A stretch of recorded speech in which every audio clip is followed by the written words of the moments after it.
So hello everyone and Jai Hind to all of you guys. So welcome करता हूँ आपका ज्ञान अप अकेडमी में। तो आज के सेशन में हम करने वाले हैं अपने एफकेट के रिलेटेड करंट अफेयर्स।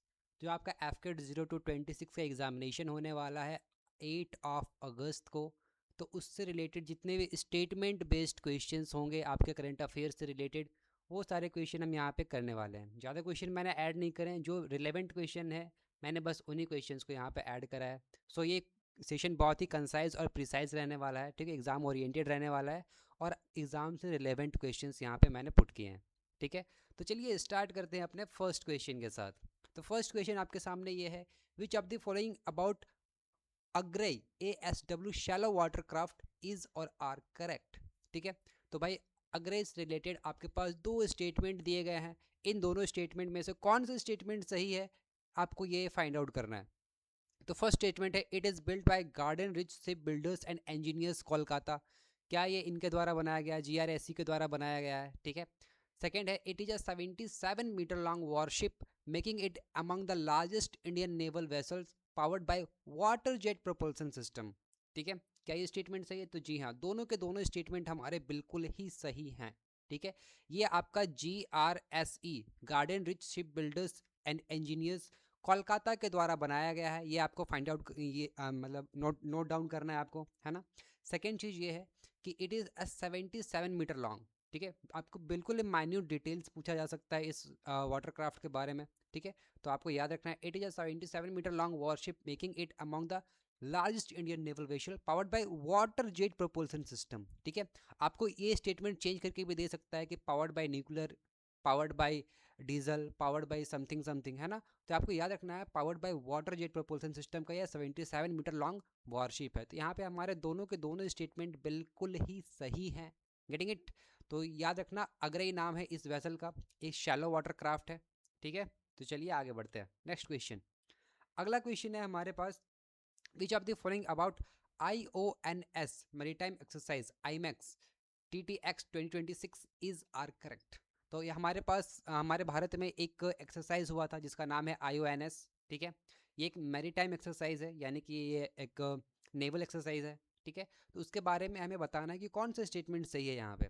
तो IMEX is a table top exercise conducted under IONS focusing on non traditional maritime security challenges. क्या ये स्टेटमेंट सही है? तो बिल्कुल सही है। यहाँ पे TTX दिख रहा है ना, इसका मतलब है टेबल टॉप एक्सरसाइज। क्या है इसका मतलब? It is table top exercise, TTX। तो IONS याद रखना है, एक टेबल टॉप एक्सरसाइज था। IMEX, ठीक है, यानी कि ये जो है आपका IONS जो इंटरनेशनल का एक है, इंटरनेशनल क्लॉज है, उसके अंडर ये एक्सरसाइज करवाई जाती हैं, ठीक है। बहुत सारी कंट्रीज इसमें पार्टिसिपेट करती हैं। सेकेंड स्टेटमेंट है हमारे पास, France holds IONS chairmanship for the 2026 to 2028 cycle. क्या ये फ्रांस के पास है चेयरमैनशिप? क्या ये स्टेटमेंट सही है? नहीं भाई, ये फ्रांस के पास नहीं है, ये है अपने इंडिया के पास। 2028 तक इसका चेयरमैनशिप किसके पास है? इंडिया के पास है, ठीक है। इसीलिए इंडिया के इंडियन ओशन रीजन में ये सारी एक्सरसाइजेस कंडक्ट करी जा रही हैं, गेटिंग इट। तो ये है हमारा only statement one is correct. तो ये स्टेटमेंट अगर आ जाए कि फ्रांस होल्ड कर रहा है या फिर कोई और कंट्री होल्ड कर रहा है आपके एग्जामिनेशन में, तो वो स्टेटमेंट गलत स्टेटमेंट हो जाएगा। आपको याद रखना है कि इसकी चेयरमैनशिप अभी इंडिया के पास है 2026 से 2028 साइकिल के लिए, गेटिंग इट। आगे बढ़ते हैं गाइज, इसके बारे में थोड़ा सा और डिटेल जानते हैं, क्योंकि स्टेटमेंट बेस्ड क्वेश्चन है तो वो कुछ भी स्टेटमेंट बना करके दे सकता है। तो Indian Navy hosted IMEX TTX 2026 at Kochi. कहाँ पे इसको करवाया गया? कोची में करवाया गया, ठीक है, under Indian ocean naval symposium, ठीक है। तो ये आपका IONS का फुल फॉर्म हो गया, Indian ocean national naval symposium, ठीक है। ये आपका IONS का full form, focusing on non-traditional maritime security challenges and strengthening regional cooperation in the Indian Ocean region, ठीक है। Okay, now as India assumes chairmanship of Indian Ocean Naval Symposium for 2026 to 2028, the exercise enhanced leadership role in shaping maritime governance and security architecture in Indian। तो ये उतना important नहीं है, but आपको ये याद रखना है कि ये non traditional maritime security challenge है, ठीक है। इसका मतलब क्या है? जैसे कि आपका काउंटर टेररिज्म हो गया, ठीक है, काउंटर टेररिज्म हो गया, ट्रैफिकिंग हो गया, तो ये सारे इश्यूज के ऊपर ये एक्सरसाइज करवाया गया है, ठीक है, आपको याद रखना है। अगला क्वेश्चन है हमारे पास, which of the following about operation Sagar Bandhu is are correct. तो सागर बंधु ऑपरेशन जो हुआ था वो किस, उसके रिगार्डिंग कौन सा स्टेटमेंट सही है, ये आपको फाइंड आउट करना है। It is a HADR mission, यानी कि human assistance disaster relief mission है, launched on November 2025 in Myanmar. क्या ये म्यांमार में और नवंबर 2025 में लॉन्च करा गया था। सेकेंड स्टेटमेंट है, this mission is launched in response of cyclone Ditwah. ठीक है, साइक्लोन दीतवा आपको पता है कि हमारे यहाँ तो नहीं, लेकिन साइक्लोन दीतवा आया था नवंबर और दिसंबर के टाइम पे आया था 2025 में। तो आपको फाइंड आउट करना है कि ये कौन सा स्टेटमेंट सही है। तो सबसे पहले तो ये ऑपरेशन सागर बंधु हमने लॉन्च किया था, ये म्यांमार के लिए नहीं था, ये था आपका श्रीलंका के लिए। ठीक है, किसके लिए था, श्रीलंका के लिए। तो साइक्लोन दितवा कहाँ पे आया था, साइक्लोन दितवा भाई श्रीलंका में डिजास्टर बहुत ज़्यादा किया था। ठीक है, तो यहाँ पे क्या आ जाएगा, ओनली 2 इज़ करेक्ट। ठीक है, सिर्फ और सिर्फ 2 करेक्ट था। अगर यहाँ पे म्यांमार की जगह श्रीलंका होता तो ये सही होता, लेकिन यहाँ पे श्रीलंका नहीं था, दैट्स वाई ऑप्शन 1 जो है गलत है। हाँ, ये बात सही है कि ये एक HADR मिशन था, ये नवंबर में लॉन्च किया गया था, ये बात भी बिल्कुल सही है। तो ऑपरेशन सागर बंधु आपको याद रखना है किसके लिए हमने लॉन्च किया था, श्रीलंका के लिए लॉन्च किया था। आपको मुझे ये कमेंट सेक्शन में बताना है कि जो टर्की में अर्थक्वेक आया था, टर्की में जो अर्थक्वेक आया था उसके लिए हमने कौन सा ऑपरेशन लॉन्च किया था, ये आप मुझे बताओगे कमेंट सेक्शन में।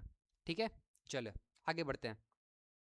अगला है हमारे पास, consider the following statement regarding exercise Pragati 2026।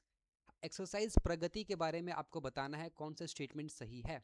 Alright, now India commenced the multilateral military exercise Pragati 26 at Umroi military station Meghalaya with participation of 12 friendly nations. क्या ये बात सही है। ठीक है, देखते हैं आगे, सेकेंड स्टेटमेंट पढ़ते हैं। Pragati stands for partnership of regional armies for growth and transformation in the Indian Ocean region. तो ये स्टेटमेंट सेकेंड तो बिल्कुल सही है। ठीक है, प्रगति का फुल फॉर्म क्या है, partnership regional armies growth and transformation in Indian Ocean region. तो आपको प्रगति का फुल फॉर्म आपको देख लेना है। ठीक है, और ये उमरोई मेघालय में हुआ था, ये बात भी बिल्कुल सही है। ठीक है, उमरोई मेघालय हमेशा न्यूज़ में रहता है, तो उसके रिगार्ड, क्योंकि वहाँ पे हमेशा कोई ना कोई एक्सरसाइज होते रहते हैं। ठीक है, तो इसलिए आपको ये ध्यान देना है कि एक्सरसाइज प्रगति कहाँ पे कंडक्ट करवाया गया है, उमरोई मेघालय में कंडक्ट करवाया गया है। तो यहाँ पे दोनों स्टेटमेंट क्या हो जाएंगे, अपने सही हो जाएंगे। अब इसके बारे में थोड़ा और की डिटेल जान लेते हैं। ये एक 2 वीक का एक्सरसाइज था। ठीक है, जो primarily counter terrorism operation semi mountainous and jungle terrain में ये कंडक्ट करवाया गया था। ठीक है, including joint tactical drills, intelligence sharing mechanism, coordinated operation and physical endurance training under complex operational conditions resembling real world insurgency environment.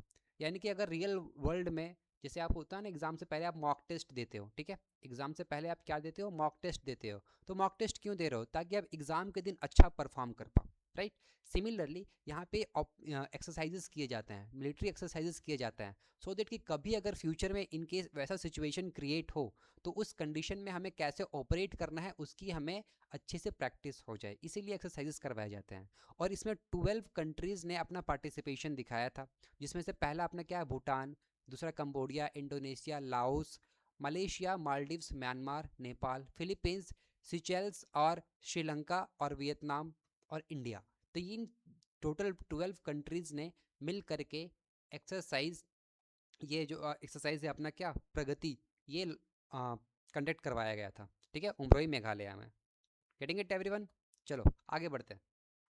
And आप अगर देखोगे तो ये सारे के सारे जो इंडियन ओशन के जो आसपास वाले नेशंस है ना, वो सारे नेशंस है ना। जैसे भूटान अपना पड़ोसी है ना। इंडोनेशिया क्या है, अपना मैरीटाइम पड़ोसी है, कह सकते हो इसे आप। ठीक है, देन मलेशिया, ठीक है, मलेशिया, मालदीव्स अपना मैरीटाइम पड़ोसी है, म्यांमार तो अपना पड़ोसी है ही, नेपाल भी अपना पड़ोसी है ना।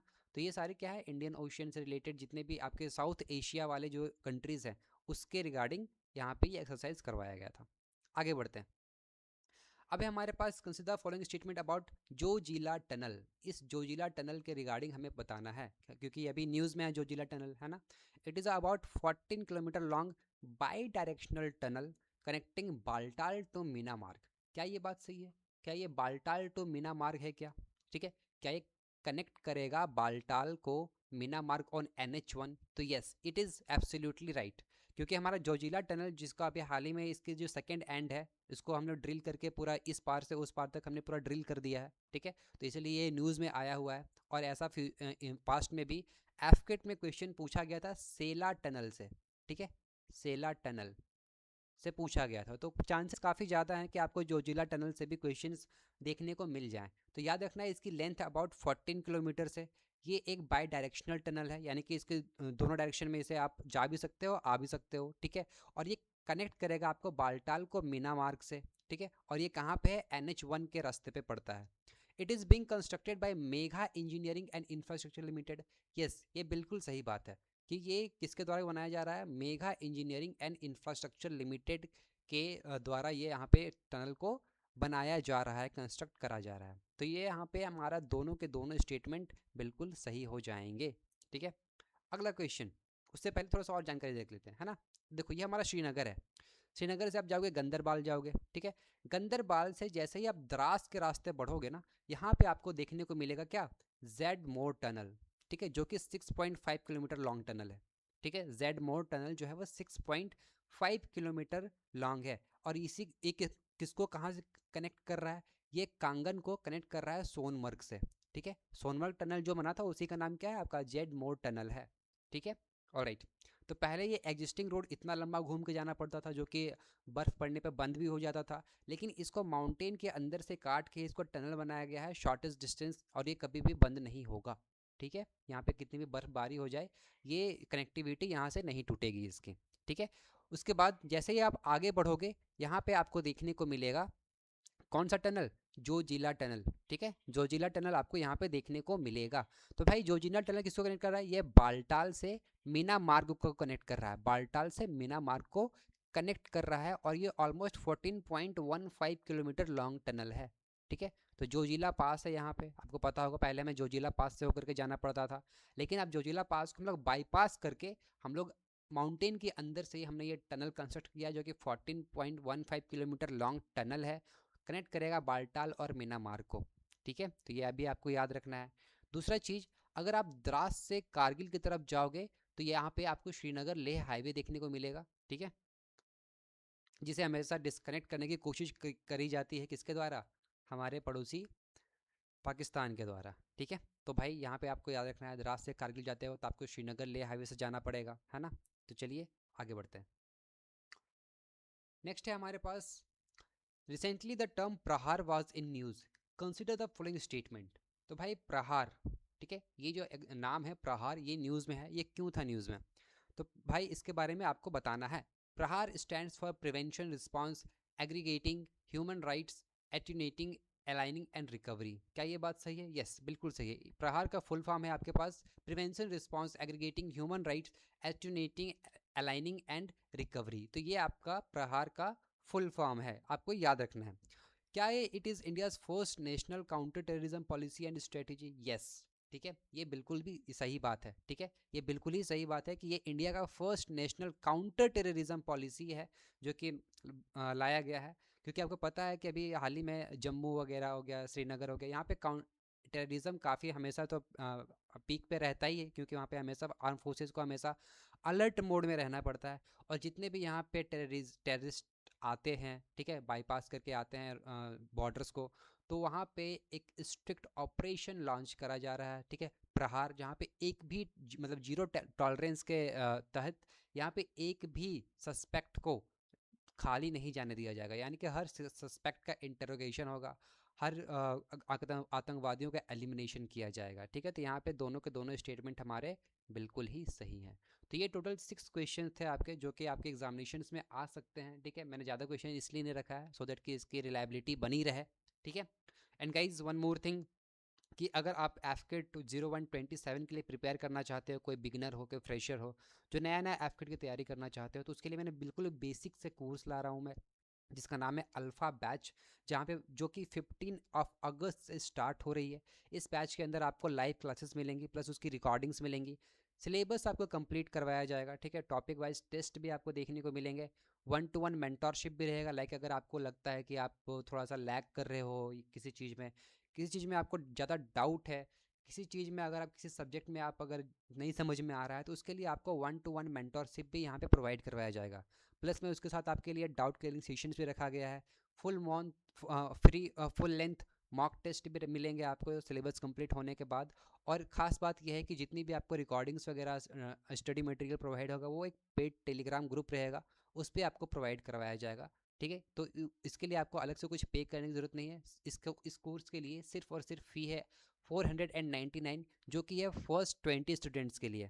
ठीक है, अगर आप उस फर्स्ट 20 स्टूडेंट्स में इनरोल करना चाहते हो तो आपको बस 499 पे करने की ज़रूरत है। अदरवाइज इसका एक्चुअल फ़ी कितना है 20 स्टूडेंट्स के बाद 1499 हो जाने वाला है। तो अगर आप 499 के लिए इनरोल करना चाहते हो तो आप यूज़ करना कूपन कोड FIRST20। ठीक है, और इसको इनरोल करने के लिए आपको इस वेबसाइट पर जाना होगा। ठीक है, जो कि है GyanUpAcademy.in। ठीक है, आप मुझे इस नंबर पे कॉल भी कर सकते हैं एंड ज़रूर हमें फॉलो करें इंस्टाग्राम पे ज्ञानअप अकेडमी पे। तो मिलते हैं नेक्स्ट वीडियो में, तब तक के लिए ध्यान रखो एंड पढ़ते रहो। जय हिंद।